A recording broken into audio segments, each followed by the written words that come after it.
All right. All right. That thing y'all just saw, that was a little debacle we had. It was just a glitch in the matrix. That wasn't real. You didn't see what you saw.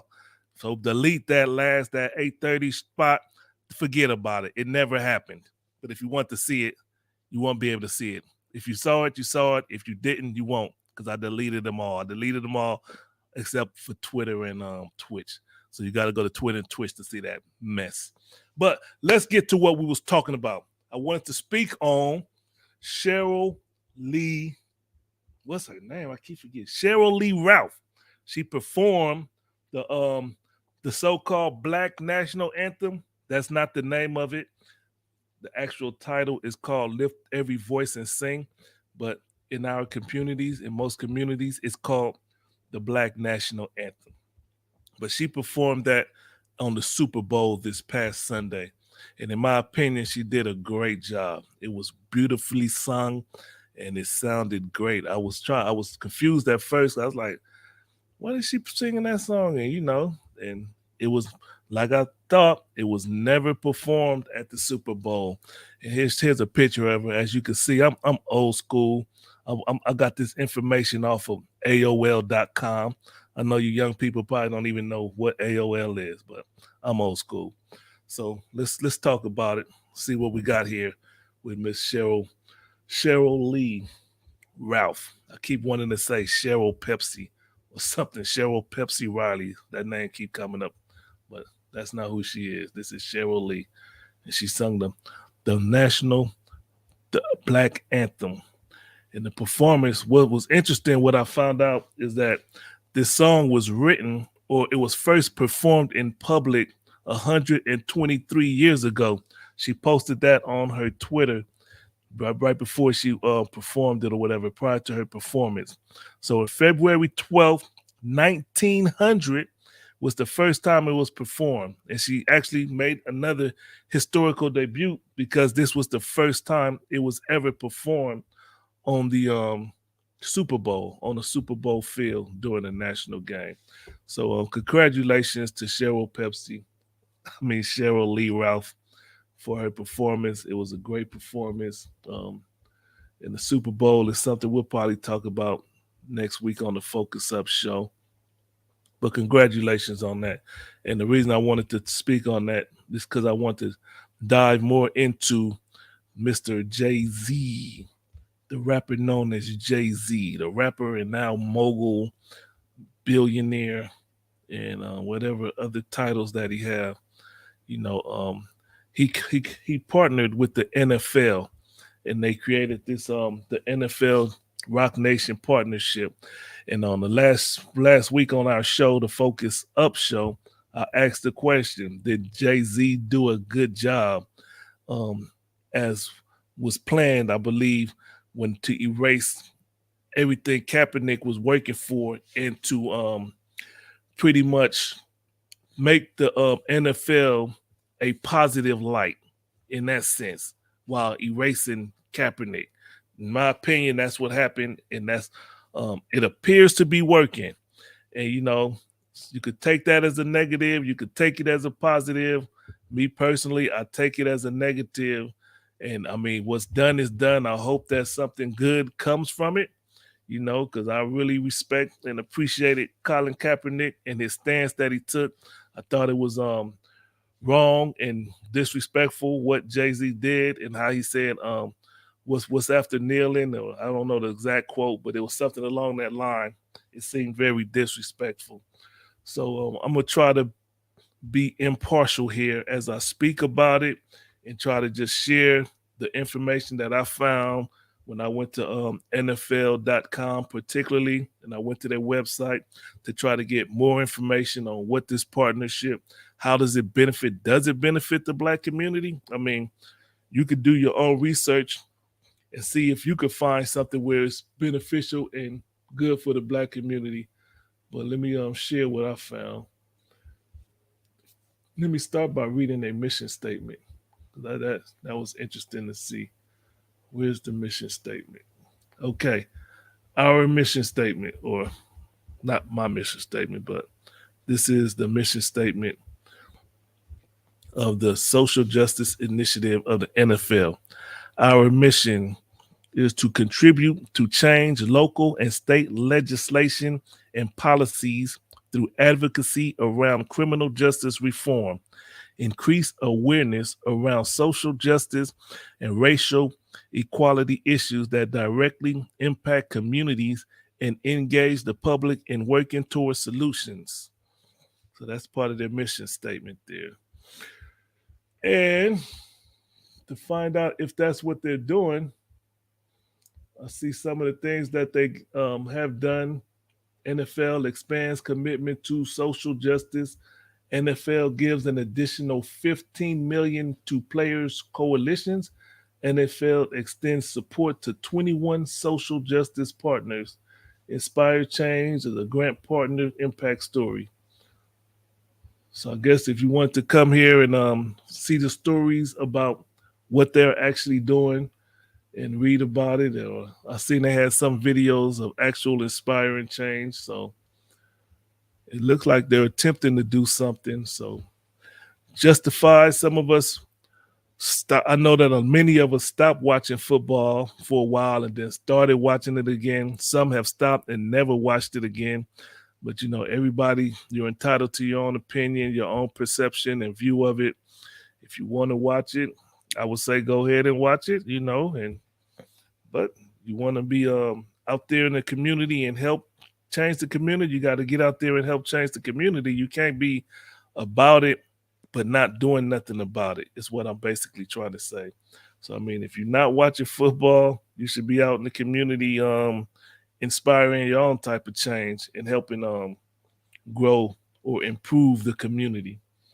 So the Jay-Z Rock Nation partnership, the partnership was started in 2019, and I'm reading from an article from NFL.com with Jay-Z and Rock Nation to amplify the league's social justice effort.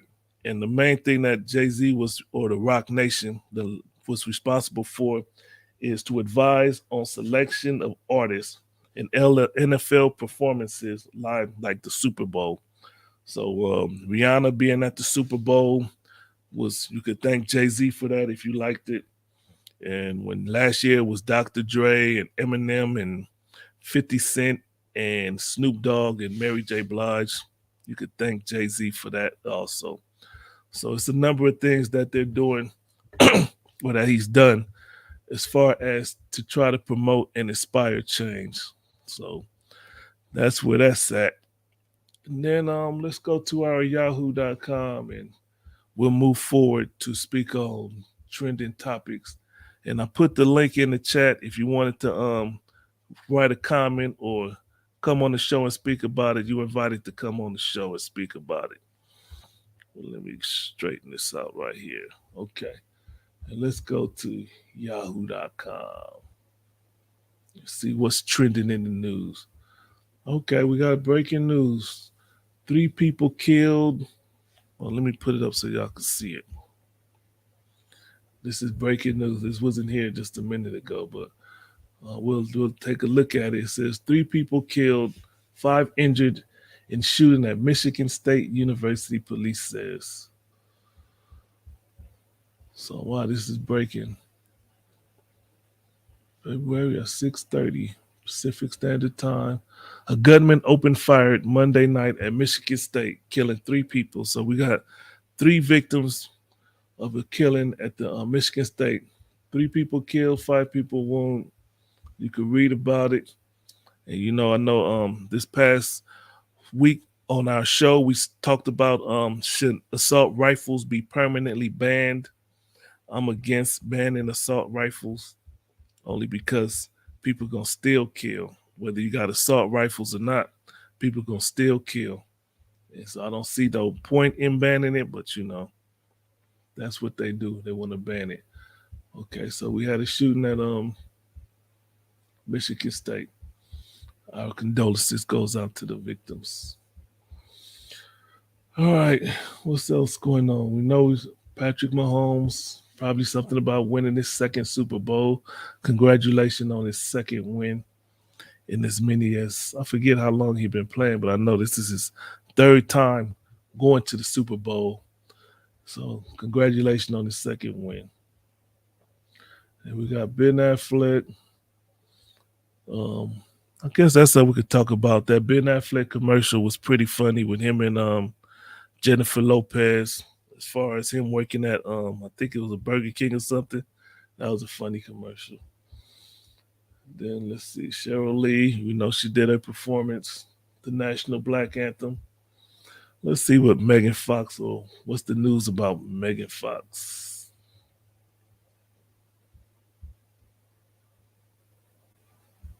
Megan Fox and MGK were together at the Super Bowl. Okay, fine. Spark shortly before actress sparked breakup rumors. Okay, fine.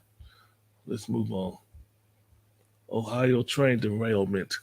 So I guess this is an update, or is this another one?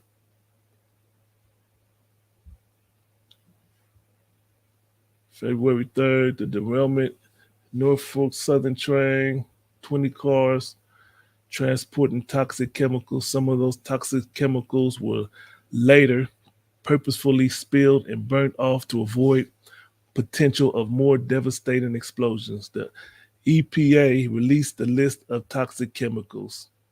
In an immediate aftermath, the train derailment near East Palestine, Ohio, the strewn cars ensuing fire weren't the main concern. It was the fact that 20 of the 50 cars derailed. The entire train was 150 cars carried toxic chemicals.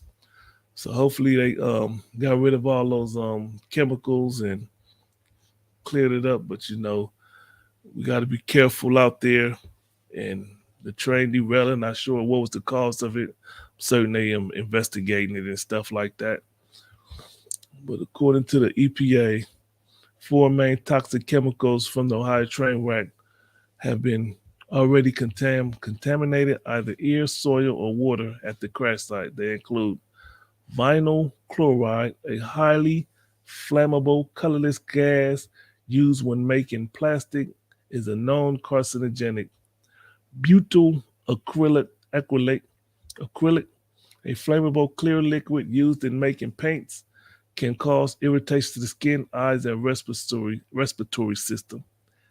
Ethyl hexylacrylate, a colorless liquid used in making paint and plastics, can produce hazardous vapors. Ethylene glycol monobutyl, a highly flammable, colorless liquid used in making solvent, is deemed as acute toxic.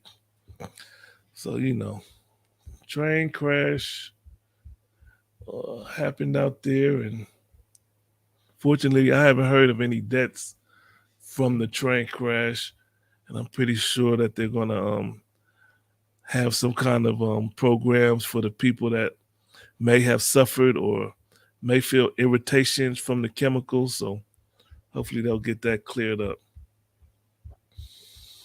What else we got here? Patrick Mahomes, George Santos, the Turkey earthquake. Let's see what's going on with this earthquake. It's a devastating earthquake. Our condolences again to them also. The last I checked, it was like 30, oh yeah, right now it's 36,000. The death toll following the massive quake, according to MSN News, the death toll is at 36,000. So it's a tragedy out there. Um, buildings collapsing, and I remember we read about it during the last show. Sad story. Yeah, I think that's pretty much it for the news. What's going on in here? I know Valentine's Day is coming. If you celebrate Valentine's Day, I hope you have a wonderful day with your loved one, with your Valentine. And I think we're gonna end the show here. I think that's enough news for the night. Thank y'all for watching. Enjoy the rest of your night.